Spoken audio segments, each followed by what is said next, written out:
So Shaz, we'll give people a couple minutes to sign in. Yeah.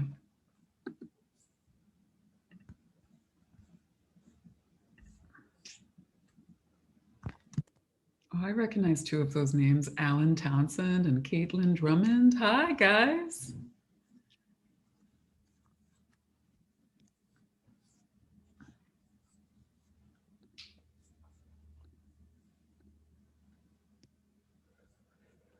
So I guess I can't see them, but they can see me. Correct. Oh, We're man. doing, this is set up as a webinar. Okay.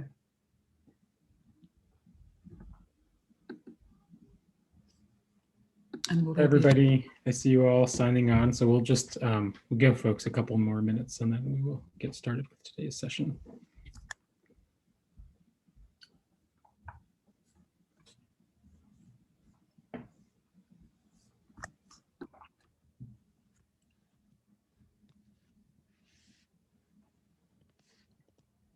I'm excited, Ezra. This is the first year I'll be able to vote. That is exciting. Exciting, nerve-wracking, all of the above.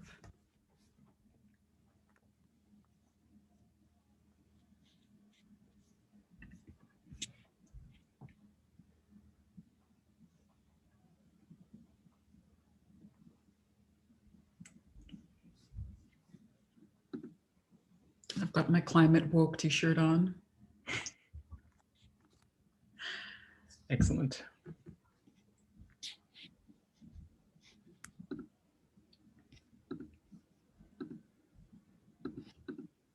So Alan used to be in our lab, and now he's at UVA of the people that have signed on.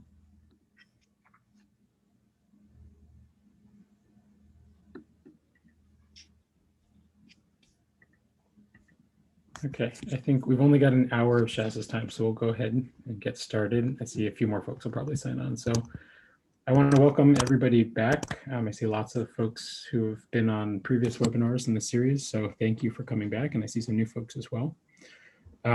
So today I'm really excited to introduce Dr. Shahzeen Attari, who goes by Shaz. She's an associate professor at the O'Neill School of Public and Environmental Affairs at Indiana University Bloomington. And her research broadly focuses on people's judgments and decisions about climate change and resource, including work that's investigated how people think about energy and water use, how people conceptualize water systems, and how the carbon footprint of climate communicators affects their audience's policy support. Among other projects, she's currently studying how to use stories to fuse facts and feelings to motivate action on climate change. And I'm hoping we'll hear bits and pieces of lots of this different work over the course of the next hour. So this month, we decided to do something a little bit different with the webinar. So for folks who have been calling in over the course of 2020, our previous webinars were kind of standard. Somebody gives a talk and then there's a Q&A session for about 15 minutes towards the end. What Shaz and I wanted to try out was a new format, so she's a little bit of a guinea pig for us, but if it goes well today, maybe we'll keep doing some things like this as the webinar series continues throughout the year and into 2021 as well. And so rather than put together her, kind of standard 45-minute talk, which doesn't always feel like the most productive use of time on these kind of Zoom webinars, instead, I'm gonna try and facilitate more of a Q&A and kind of just open discussion with Shaz. The Q&A box should be available to everybody, and I hope folks will really make use of it and put questions in there, and I will read those out, although we'll start with a couple of questions that I've prepared in advance for Shaz. And just to kind of frame the conversation for today, although many of us, maybe everybody on this call, knows Dr. Attari's work because it's become really central in a lot of ways to the broader field of environmental conservation psychology. Not everybody might know that in some ways she is what we call an outsider turned insider. She didn't come through with a traditional background and training in the behavioral and social sciences.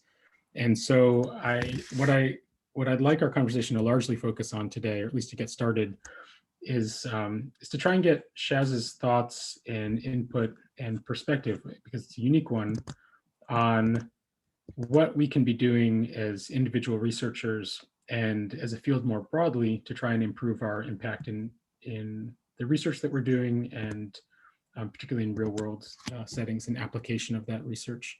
So I think as a starting point, it'd be great, Shaz, if you could tell us just a little bit about your journey from your initial background in the hard sciences and engineering to who you've become today as one of the leaders in our field, just so that folks have a better sense of what that unique background is. Ezra, thank you. I'm excited to be here and to get to meet all of you guys, albeit virtually. So my name is Shahzeen Attari, and I live in the great state of Indiana, which is described as ruby red. I grew up in the United Arab Emirates, which is an ocean city, Dubai. And sort of I came here to the United States in the year 2000 for my undergrad, which I did in physics and math in Urbana-Champaign. And then I went to Carnegie Mellon for a PhD in civil and environmental engineering and engineering and public policy.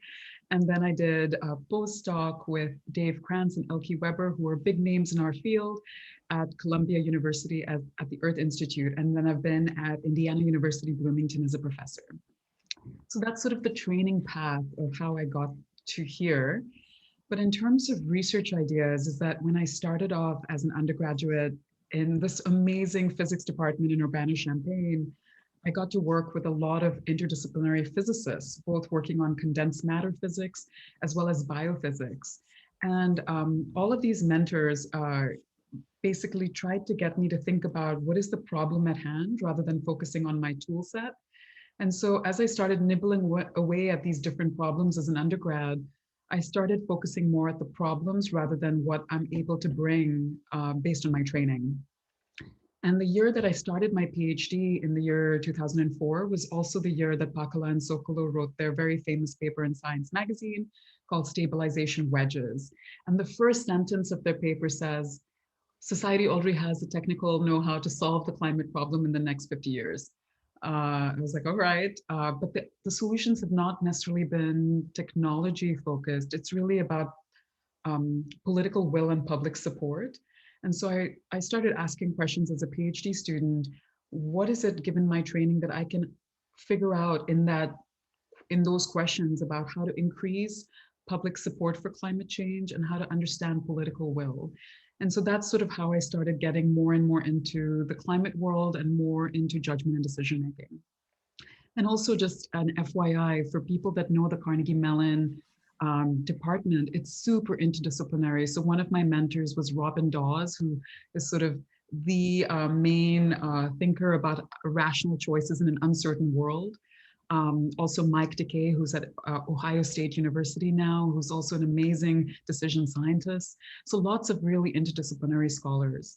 So that's sort of how I got to where I am. And feel free to ask questions, like I'm a huge sci-fi nerd, and I live in the woods, as you can tell. So ask me whatever questions as you'd like. Great. So yeah, I mean, I want to encourage folks to pop questions into the Q&A, but I will get us started. And you kind of started to touch on this, but I'm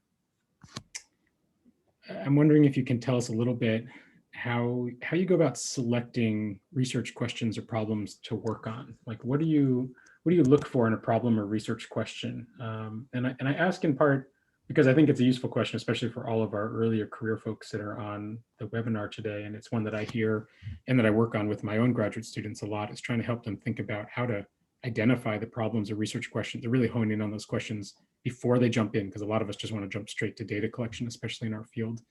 And I'm wondering if your approach or your process, if you have one for problem or research question selection, if you feel like it's informed in some meaningful way by your really multidisciplinary background. I sure think it is. I mean, if you look at almost all of the research papers where I'm lead or serve as a leading role, they usually come about by either questions that I have or arguments that I've had, like, and good arguments, not like the awful negative, like, scary arguments, but like, trying to really understand some patterns in the data. So let me walk you through two specific examples. The first one is a paper that I did as a PhD student at Carnegie Mellon on public perceptions of energy consumption and savings. And so coming in from much more of a physics background, it was relatively easy for me to use back of the envelope calculations to understand how much energy different appliances use. But the thing is, we interact with energy in terms of its end uses, like heating, lighting, cooling, motion. And so it's really hard for people to really use these physical cues to decipher between how much energy different appliances take. And so I was just curious to understand, hey, most of our energy consumption is tied very strongly to fossil fuels. Do people know, what is using a lot versus using very little? And so that was sort of a question that came about through my training, but also trying to understand how people think about the problem of climate change. Another question that I think is really another puzzle that came about is when I was a postdoc at Columbia, I went to give a talk at University of Minnesota, and someone in the audience stood up and said, "Hey, you flew to this meeting. Why should I listen to what you have to say?" And this is a classic ad hominem attack, attacking the person rather than the argument. And so I came back to Elke and Dave and I said, this doesn't make sense. It's a fallacy. How can this be right? And so like I sort of bashed heads with them, and they're amazing people to sort of bash ideas with. And so I started doing that. And then we first started writing out an op-ed piece with all of this sort of anger that was built up. Like, this is such it's an incorrect way of arguing about facts. But then, like, as we started peeling away parts of the onion of this ad hominem sort of question, we saw that it was happening time and time again in our field. Like Al Gore was attacked for his home energy use by a very conservative think tank, the Policy Center in Tennessee, so on and so forth. And so Dave and I sort of, one evening we were talking and we were like, all right, why don't we just try to design an experiment? And so we created a vignette that's actually based around Jim Hansen. And we sort of tweaked parts of this vignette and experimentally manipulated and collected data to try to understand when and why are these types of attacks really effective. So I think a lot of the research questions that at least I personally come up with, and this is just my own path, different paths for different people, are things that really puzzle me. So one that I'm working on right now that I'm super excited about is, where do people and experts think that change comes from? Is it top down? Is it bottom up? Is it inside out? Is it outside in? Like, what are the characteristics and features of change? Because in our field, again, there's been this huge split about who's responsible for climate change and where should the change come from. Like, so a lot of people have been arguing for a price on carbon, which is great, but we haven't had one in the past 35 to 40 years. And so what are the other parts of the system that we can facilitate change coming in? And the last, sorry, very long answer to this question. And the last sort of question, the last sort of project that I'm super excited about is the one that you mentioned on stories. So I love stories. Like, you could sit me down and tell me a story any day of the week. I'm a huge sci-fi nerd. I grew up in a culture of stories and storytelling, like Bollywood movies, through Hollywood movies, through reading Ursula Le Guin. So Dave Krantz, one of my mentors and still a mentor, he gifted me both Ursula Le Guin and Octavia Butler novels when I was a postdoc, and I started reading this stuff. And it was almost like Miss Pac-Man, so I couldn't stop once I started. And so I'm really interested in how we think about futures and how futures then can influence the way we shape today. So yeah, it all sort of comes from personal experience, from talking to people, and from puzzles that I can't solve. I mean, I think that's, I'm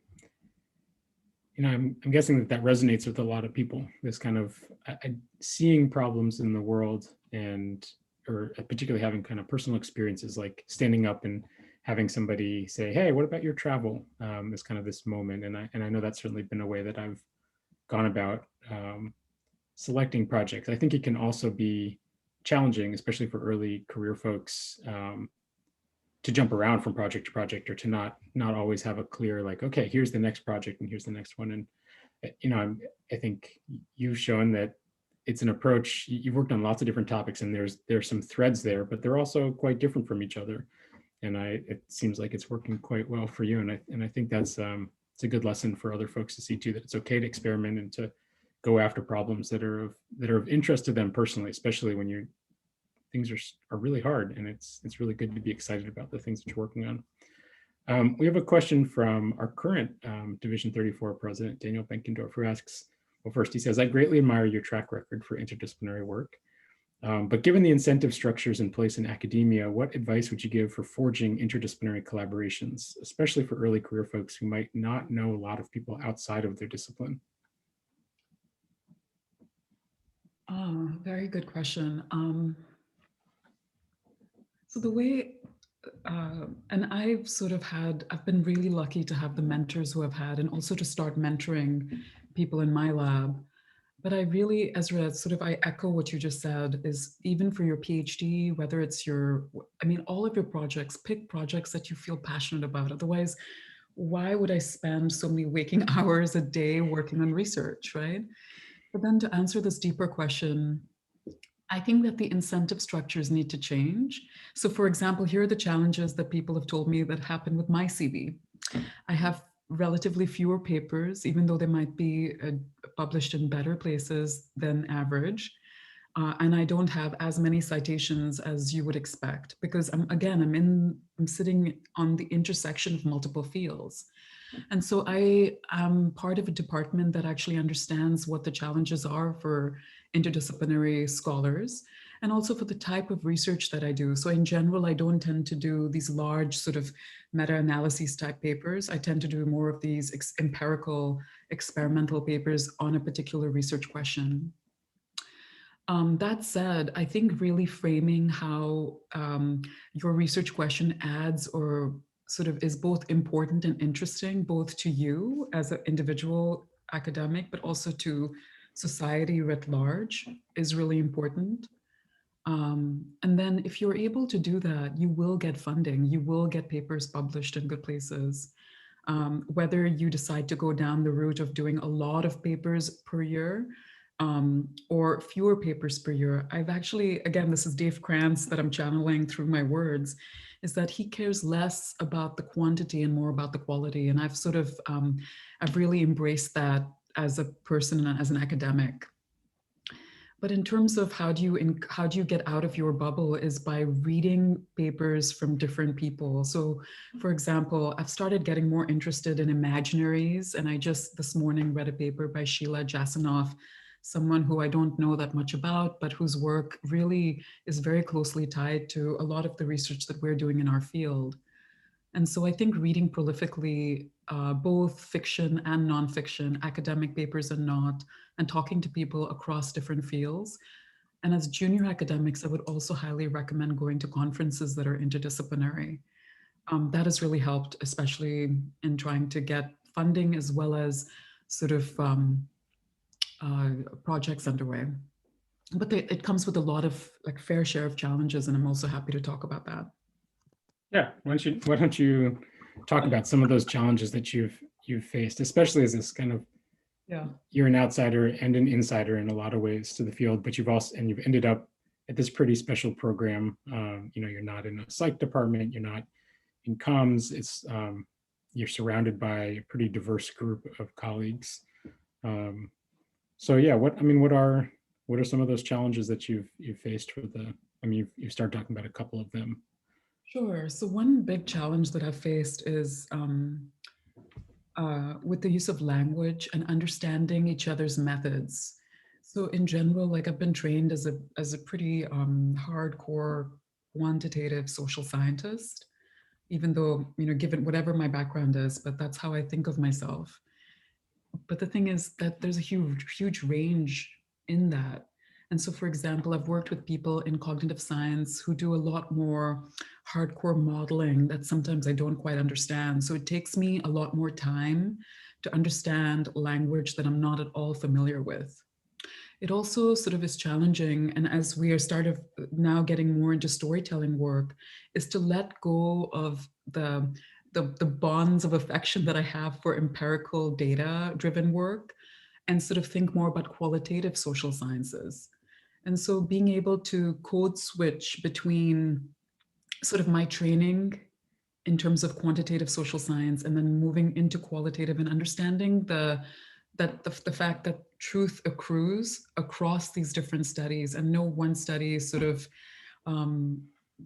necessarily the gold standard. So right now there's a huge push, especially with last year's Nobel laureates in economics, to really think of RCTs, randomized controlled trials, as sort of the gold standard.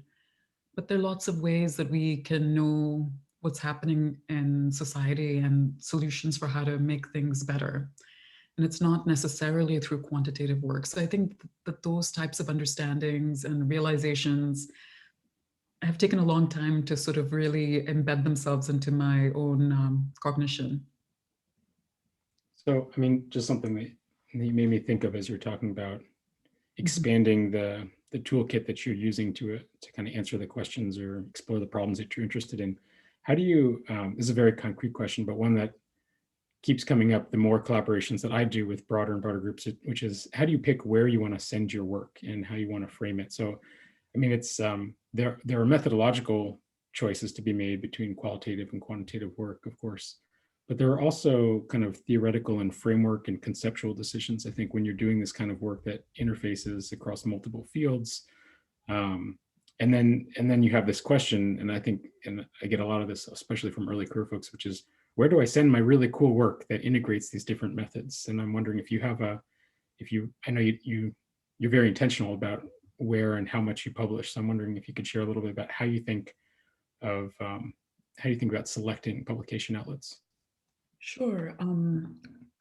The one thing I'll say that we do not do, let me start with what we don't do in our lab, is we don't start, and this is something I've heard a lot of, especially junior academics want to do, is start on the top of the list and work their way down. And I think that that strategy is really problematic and not very good, especially for junior faculty that need to demonstrate that they have published and publishable quality work. So I would say if you're prolifically reading across all of the different journals that relate to your work, which is something that I do, and I try to, I mean, we have a journal list of folks, I mean, of places that publish climate change related research in an interdisciplinary way. And so we try to target match based on what our findings are, our methods, and who's sort of, who might be open to this type of research. Not everyone is. And so I think finding a good match is really important. But then the unfortunate or fortunate thing about our field in academia is that impact factors are sort of a correlate of people reading your work. And so why do work that nobody reads? And so it's kind of important to also try to get the word out there about your research, whether it's through the paper itself, but also thinking about writing op-ed pieces like pieces in The Conversation or other places, talking to media people about what are your findings and why they're interesting and important for society. So that's the strategy that we use. I mean, again, all of everything that I'm saying today has this huge disclaimer that it works for our team and for me and for our lab. It may not necessarily be the path for everyone. Sure. We have a question from Jeremy Becker, who says, relating to your point about who is responsible for climate change and addressing it, many researchers and activists have been arguing that the individualized approach, for example, everyone should recycle or use less in their daily lives, is ineffective, and that instead we need governments and companies to change how they consume resources. For example, changing materials away from single-use plastics, or introducing substantially better public transportation systems. How can we as researchers reconcile these issues? I mean, this is a big one. If individuals don't care or feel at all invested, how can we expect them to put pressure on major polluters? And I think your top-down, bottom-up work, which we also have been doing in our lab, might inform some of your response to this kind of question. So Ezra, do you want to take that one? No, go for it. This is your session. I know, but Ezra has this amazing project that he came and presented at Indiana University, maybe last year or the year before, on this very topic. Okay. Again, my thoughts, the same disclaimer applies. I think you're right. So if you want to actually deal with climate change, we need to transform our energy system and society and potentially capitalism in the next 10 to 15 years if we want to stabilize at either 1.5 or 2 degrees Celsius. the surface temperature of the Earth has already risen to 1 degree by 1 degree Celsius since the Industrial Revolution. And it's continuing to do so. The question that you're asking is, where should change be rooted? And that's a really complicated question. But what we're doing in our lab with this project is looking at past changes that have happened. Everything from, India getting its freedom from the British, to ending apartheid, to civil rights, to women's suffragist movements, you name it. And by trying to understand when and why and how does change come about, just sort of create sort of a topology of how change happens. And in general, you cannot have this type of deep change without having people, the public, be in some part of the solution, whether it is through increasing public support for the problem, which we are not doing really great at when it comes to climate change, even though the Yale group will tell us that there are fewer dismissives now when you look at the 6 Americas than they were maybe 5 or 6 years ago. That does not mean it's a top voting issue. And so climate change has lots of issues with it because it feels like there's a lot of social distance, there's a lot of temporal distance in the way people think about how the problem is going to affect them. Now, that said, if you do not connect individuals to the system, I don't know how to change the system, because we are all sort of integrated automatons in the larger landscape. And again, we've been talking about, the community's been talking about a price on carbon for the past 40 to 50 years, but we don't have one. And the places that they have had one, it hasn't caused as much of a change as predicted because of low natural gas prices. So we are starting to decarbonize, moving away from coal towards natural gas, increasing wind and solar, but not at a rate nearly fast enough that we need in order to stabilize CO2 concentrations at a level that will help us achieve 2 degrees or less. So I think that the answer is complicated. If I had the answer, I'd be working on trying to make it happen. But that's what we're doing in our lab to try to deal with the question that you just posed. But thank you. Yeah, I mean, I'll also just add to, in response to Jeremy's question, that it's I think we don't know. And that's part of the challenge, that there's this empirical, I mean, there's a long-standing kind of disagreement, I'd say, within our field, a broader one within our field, that tries to get at this question of what's the role for individuals, and that there is a lot of there's a lack of empirical clarity even about what the important role is for individuals versus systems change, and how individuals can slot into that larger systems change.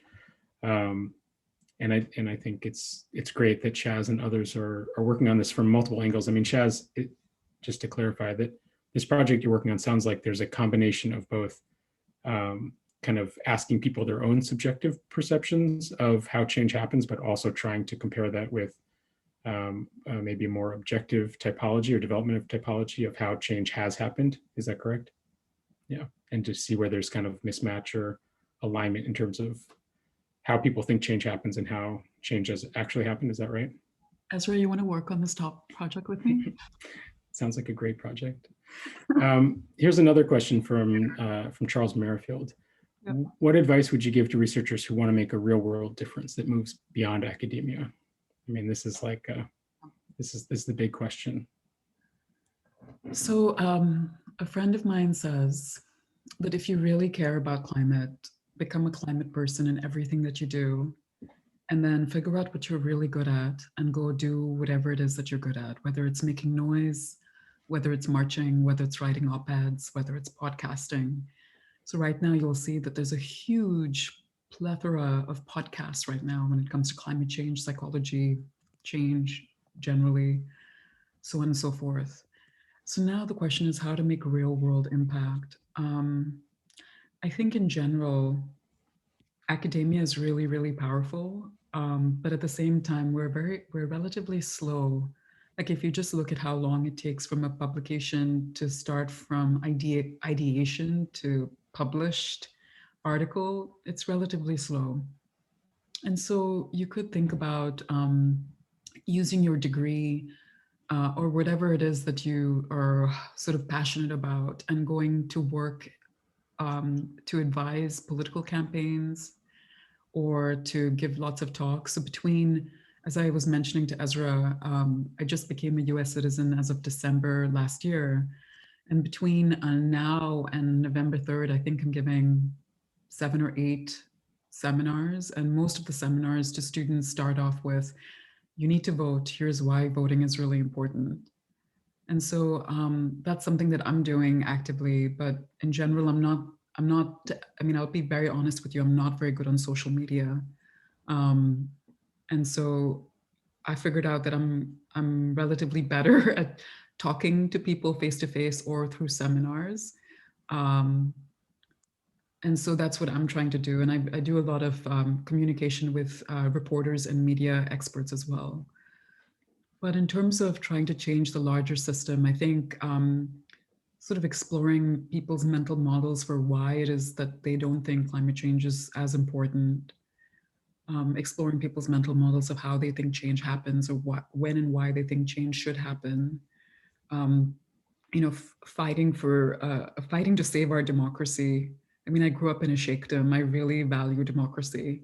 And so fighting for our democracy is really important right now. So anything that you can do, it's all hands on deck. So I'm going to add to this question, and because it's a tough one in multiple ways. I think there's a practical component of what do we actually do to be more effective and to increase our impact in the real world, as Charles puts it, which was certainly one of the themes that I was hoping we'd talk about today. But I think there are also kind of deeper ethical and process related questions. So I'm quoting from a quote, but apparently Edwin Hubble, very famous physicist, once said that a scientist has a healthy skepticism, suspended judgment, and disciplined imagination. And that sounds just like the scientist. That's the model of the scientist that we've had in our minds. And you've been trained as a scientist in multiple different ways over the course of your career, and you've kind of had to be trained and then retrained.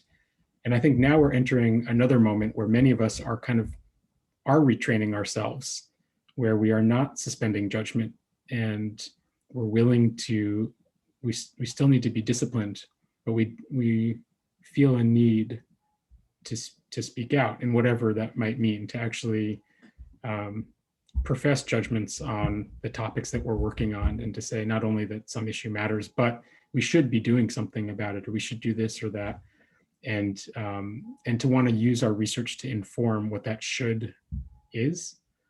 And that puts us in a different place with respect to the relationship that we have as individual scientists and as a field to society. And I wonder if you think about the tension that comes out of that, particularly given your kind of initial training is in an applied science and in engineering, where I wonder if that tension is kind of pushed aside as because engineers solve problems, and so that they kind of don't worry about that so much. If you think about these kinds of things, especially as you're training your graduate students to think about is there a line that has to be towed between being the kind of objective scientist and suspending judgment and going out into the world and doing work that has an impact and has a directional impact? Because I think these are issues that a lot of us are struggling to think through and figure out where our place is in the larger system. I know there's a lot there. So I'll answer part of it. I don't think that there's a reason. I mean, so I've been working on climate change related issues since the year 2004. So it's a long time. I don't know why I would be working on something that I did not want to see change happen on, especially if it's a real world applied social problem.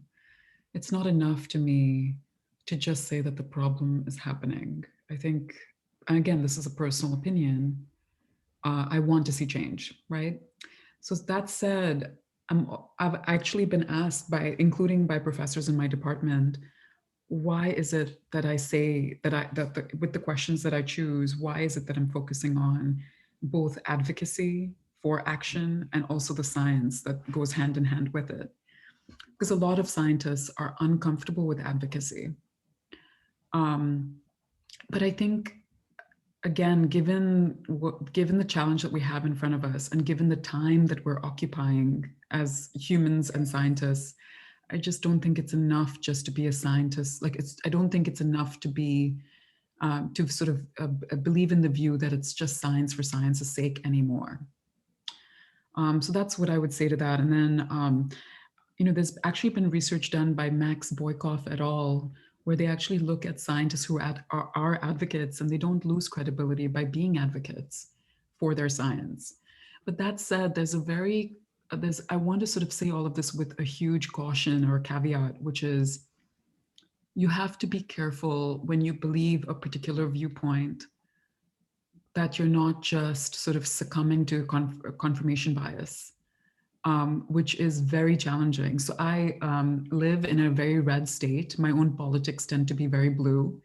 And I will almost always try to spend some time during the week talking to someone who's very, very different from me. And I think that's important because it helps me untether from beliefs that I might be wrapped up in. And I highly encourage people, especially scientists who are working on this problem, to constantly try to reach out across the aisle to talk to people who are super different from them without sort of self-imploding or exploding or just getting really angry, because it's getting harder and harder to do that. Do you know of any initiatives or efforts? I mean, you live in a red state, you're in a little blue bubble, but you live in a red state. Do you know of any initiatives that are out there that help, particularly for scientists or academics, to identify and be able to have those kinds of conversations? There was one, but the name escapes me. I'll try to find it and send it to you, Ezra. But there was one that was about sharing science across the divide or something like that. But I don't remember the exact name. I'm not very good with names either. And if anybody who's on the call knows of anything, feel free to put it in the chat box as well. So, I mean, the big question that I kind of framed things around this at the beginning of today, and that I really wanted to get your thoughts on, is to ask, from your perspective, recognizing that it's just one perspective among many. What do you think we can be doing to make the broader field of environmental conservation, psych, or kind of environmental decision making more impactful? Like, what do we do? We're looking forward to the future. As you say, we've got lots of real world problems that are pressing. They haven't gone away. Many of us have been working on these things for a decade plus. We've got colleagues who've been working in this field for multiple decades. And I think it's probably fair to say that we've made some good progress and some inroads, and things, you really do see some changes that have come about. Let's say, for example, in like how policymakers or some regulators and practitioners go about thinking about human decision making in the context of sustainability. But clearly, there's a lot more to be done. And wondering what your perspective is. What do we do from here? How do we make our work more effective for the next decade? What are you doing in your lab to try and have a bigger impact? So I think that there are lots of research challenges that we are facing. One of them is, how do you bridge the political divide that's starting to, it's really, I mean, it's been happening for a while, but research has shown that it's not necessarily the liberals. The liberals have kind of remained the same, but it's the conservatives that are becoming more and more conservative in terms of their viewpoints about topics.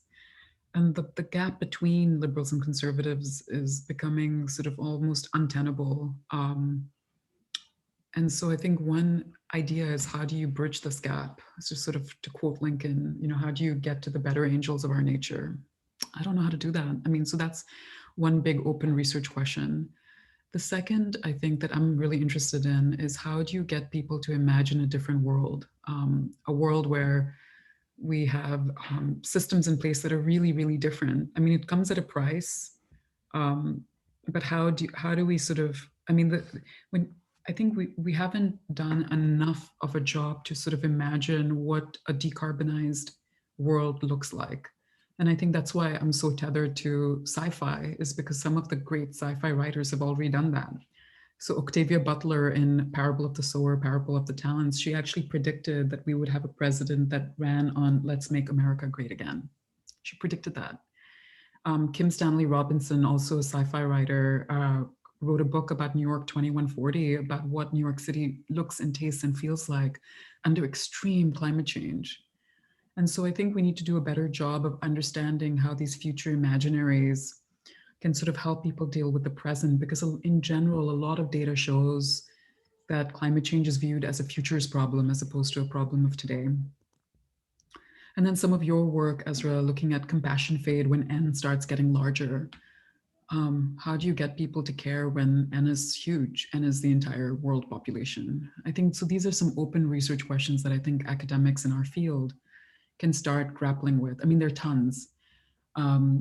Everything from how do you embrace new technologies that are needed, and how do you get, sort of avoid focusing so much on sunk costs? How do we, leverage behavior in addition to policy, and not just thinking about nudges, because I feel like the time for nudges is almost a decade ago, because they feel too small now. And so that's kind of where I'm at. I think, unless we have any other questions from the group that pop up, I've got one other one, which is, you've told us a bit about what you're reading especially on the fiction side. I'm wondering if there's any, have you read any recent research papers, empirical work that's been particularly exciting to you in our kind of general field, or that's kind of adjacent to our field, that you think others should also be looking at and trying to learn from? So I'm pulling up my articles folder. I save everything. So here are some sort of papers that I've read over the past 5 days. So I read a paper by Chaudhary et al., 10 Simple Rules for an Anti-Racist Lab. Highly recommend, and I'm happy to share all of these papers with whoever wants them. Just shoot me an email. Sheila Jasanoff on Socio-Technical Imaginaries, which was written in 2013, but it's really beautiful.